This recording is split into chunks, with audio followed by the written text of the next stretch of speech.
ভয়াবহ সুনামিতে ভেসে গেছিল বাবা মা।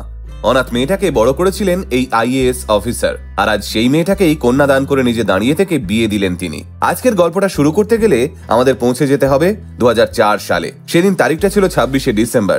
ঘড়িতে তখন সকাল 8:50। সেদিন ইন্দোনেশিয়ার সুমাত্রার উপকূলে ভারত মহাসাগরের তলদেশে 9.3 মাত্রা চূড়ান্ত ভূমিকম্পে সমুদ্রতলের প্রায় 1300 কিলোমিটার ভেঙে গিয়েছিল।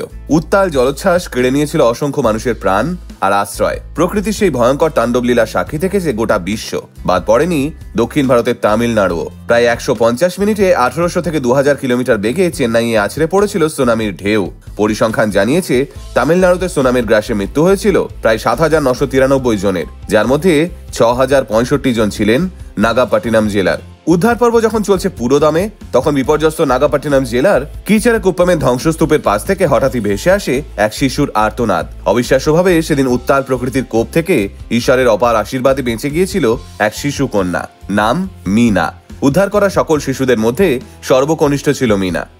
এমন সময় থাঞ্জাভুরের কালেক্টর ডক্টর জে রাধাকৃষ্ণনকে তামিলনাড়ু সরকার উদ্ধার কার্য পর্যবেক্ষণ করতে নাগাপাটিমের জেলাশাসক হিসেবে নিযুক্ত করেন। রাধাকৃষ্ণন সেদিন হয়ে উঠেছিলেন এক দেবদূত। দক্ষতার সঙ্গে সামলেছিলেন সেই ভয়াবহ বিপর্যয়। সেদিন উদ্ধার করা শিশুদের নিরাপদ আশ্রয় দিতে সেই সময় তামিলনাড়ু সরকারের উদ্যোগে প্রতিষ্ঠা করা হয়েছিল আন্নাই সত্য সরকারি শিশু সদন।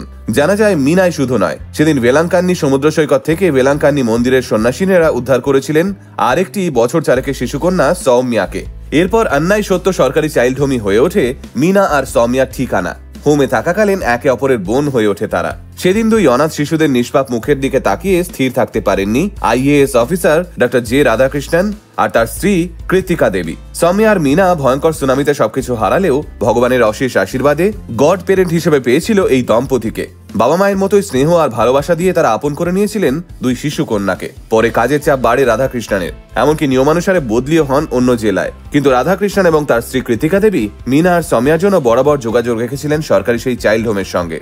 দায়িত্ব পালনে ভুল করেননি একদিনও, হাসি মুখেই পাশে থেকেছেন সব সময়। এরপর মিনা আর সৌম্যা বড় হলে তাদের দত্তক নেওয়ার জন্য যখন কোনো পরিবার পাওয়া যাচ্ছিল না, ঠিক সেই সময় সাহায্যের হাত বাড়িয়ে দেন আর একজন সমুদ্র পণ্য ব্যবসায়ী মণিভান্নান এবং তার সহধর্মিনী আইনজীবী মালার ভিজি।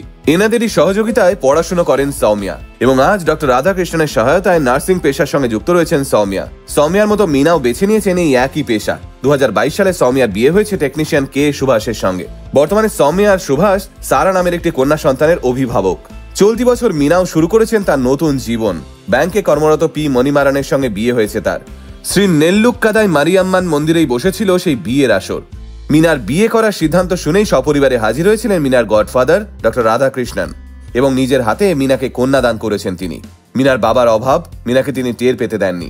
এই আনন্দ অনুষ্ঠানে তার স্ত্রী কৃতিকা, ছেলে আর অরবিন্দ এবং কালেক্টর পি আকাশও উপস্থিত ছিলেন। আর আমন্ত্রিত ছিলেন চাইল্ড হোমের কিছু মানুষজন। নিঃসন্দেহে মানবতার এক উজ্জ্বল উদাহরণ ডক্টর জে রাধাকৃষ্ণন। শুধু তাই নয়, ভবিষ্যৎ প্রজন্মের কাছে এক আদর্শ পথপ্রদর্শক তিনি। সমাজে এমন মানসিকতার মানুষের প্রয়োজন থেকেছে সব সময়। তাই গোটা আল্টিমেট মোটিভেশন টিম কুর্নিশ জানায় ডক্টর জে রাধাকৃষ্ণনকে। ভালো থাকবেন স্যার। আর মিনা এবং পি মণিমারানের আগামী দিনের জন্য রইল অনেক অনেক শুভেচ্ছা।